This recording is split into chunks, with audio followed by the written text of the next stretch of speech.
Hi, I'm Shannon Gilchrist. I cover education here for the Columbus Dispatch, and today I'm working on a story about testing, which is really interesting to a lot of people who have kids K through 12, and specifically kids 3rd through 12th grade. This is state assessments we're talking about.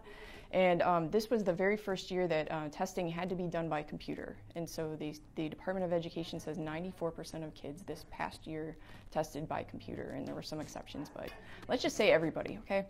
And there have been a few concerns that have come up around testing, like inequality, like do certain schools have the equipment that other schools have? Do certain lower income kids not have the access to the technology at home? And typing, that was another issue that came up. So anyway, in the state budget that just passed through the House, which was May 2nd, Representative Andrew Brenner, who is the chairman of the House Education Committee, he introduced a provision to allow schools to choose again whether they wanted to test paper and pencil or by computer.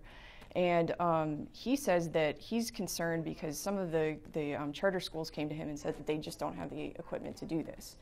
And he suspects that some of the district schools don't either. He says, as long as there's computers crashing all over the state, why don't we take it slower? Why don't we study it a little more?